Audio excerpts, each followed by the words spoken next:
celíaca, ¿ya? Cuando hablamos de enfermedad celíaca, ¿solo alguna vez han escuchado? Enfermedad celíaca, celiaquía. ¿Sí? ¿No? No, eso es enfermedad de Crohn. Pero sí es inflamatoria. Pero la definición de enfermedad intestinal inflamatoria es otra. Sí es una enfermedad intestinal y sí es inflamatoria, pero esa palabra, enfermedad inflamatoria intestinal, hace referencia a un grupo de enfermedades que son la enfermedad de Crohn y la colitis ulcerativa. Solo esos dos. Solo eso. Hay algunas variantes, pero esas dos son las que tienen que saber. Más ya si quieres el gastro. Dale, ahora. Y ya. Entonces la enfermedad celíaca es una enfermedad caracterizada por una hipersensibilidad al gluten. ¿Han escuchado eso? La intolerancia al gluten. Ya, esa es la enfermedad celíaca o celiaquía. ¿Ya? Entonces, ¿qué pasa? Ya hemos hablado antes de hipersensibilidad, ¿no es cierto? Por ejemplo, hemos hablado de hipersensibilidad en asma. Entonces, ¿qué se causaba? Causaba un proceso inflamatorio, ¿no es cierto? Y era un proceso inflamatorio agudo o crónico. Crónico. Lo mismo pasa acá, igualito. Entonces, si nosotros vemos la lámina de la izquierda, que pueden observar, perdón, de la derecha, de vuestra derecha, pueden observar que hay tejido inflamatorio, ¿sí o no? ¿Qué células se ven? Se ve linfos, ¿no es cierto? Como se ven linfos es crónico. Ya está, es lo primero. Lo segundo, para hablar de lo segundo vamos a partir de lo fisiológico a lo patológico.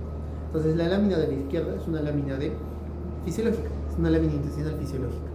Esta lámina intestinal fisiológica nos data varias cosas. Lo primero, ¿cuál es nuestro epitelio intestinal? Sí. Cilíndrico, simple. Y ya, ahora no les voy a soplar, si les decía les iba a soplar la siguiente pregunta. Entonces la siguiente pregunta es, ¿el intestino tiene modificaciones en su mucosa para aumentar el área de absorción? Sí. Ya, ¿cuáles son? Válvulas de Kerr, vellosidades y microvellosidades. Correcto. Entonces, vamos a tener vellosidades, vamos a tener microvellosidades, ¿no es cierto? Y vamos a tener válvulas conniventes, ¿no es cierto? Ya.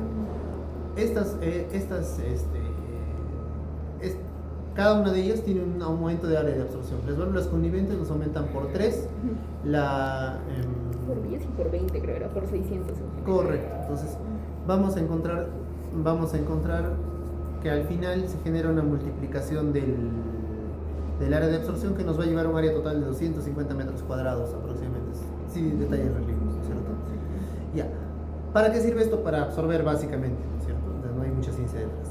¿Por qué les hablo todo eso? Porque quiero que miren aquí a las vellosidades y a las microvellosidades. Vellosidades, ¿cierto? Las áreas de vellosidad. Las válvulas conniventes se ven parcialmente, son medias aplastaditas, chiquitos, ¿ya? Pero lo que me interesa que vean acá son vemos aquí, ¿no es cierto?, a las vellosidades. Ahora, sobre estas vellosidades, cada una de ellas tiene unas pequeñas microvellosidades. ¿Qué está ocurriendo aquí? Si se dan cuenta, hay un aplanamiento. Mira, este es el epitelio. Está plano.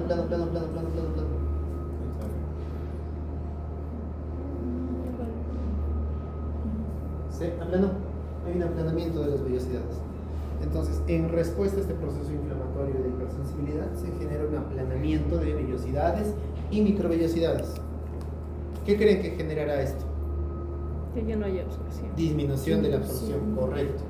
Y lo segundo que ocurre, además en el intestino, recuerden que tenemos además de las válvulas conniventes que están plegados hacia adentro, tenemos a las criptas de Lieberkühn, ¿no es cierto? Entonces, estas criptas de Lieberkühn se quedan hacia adentro y como se quedan sin exposición al área luminal, piensan que tienen que crecer para el término piensan es indecible. Es un proceso adaptativo. Lo digo de forma para que se entienda. En un proceso adaptativo, buscando llegar al área luminal, se genera una hiperplasia de criptas de Lieberkühn, que al final es inefectivo porque siguen estando lejos. ¿Ya? Entonces, se genera un aplanamiento de vellosidades y microvellosidades y una hiperplasia de criptas de Lieberkühn. ¿Qué más ocurre? ¿qué va a generarme? Es todo lo que ocurre ahí desde el punto de vista anatomopatológico. Pero esto, ¿qué me va a generar? Ya hemos dicho que hay un proceso de que no se absorbe bien, no cumple bien su papel de absorción. Pero esto, ¿qué creen que va a generar en nuestro paciente? Bajar de peso, desnutrición. Lo primero es un estado, todo lo que me acaban de decir lo podemos resumir en una palabra, un estado de malnutrición, ¿no es cierto? Va a bajar de peso y no genera todo esto. Ya, lo segundo, ¿qué más?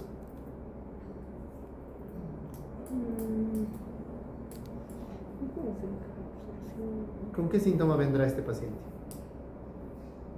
Diarrea, no. Sí, No va a producir diarrea. mucha mucosa, ¿verdad? ¿Perdón? No va a tener mucha mucosa y fluido líquido.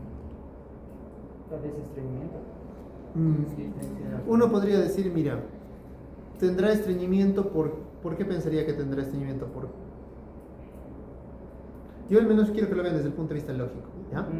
Tal vez sea diarrea. Por eso les digo, vamos a pensarlo desde el punto de vista lógico.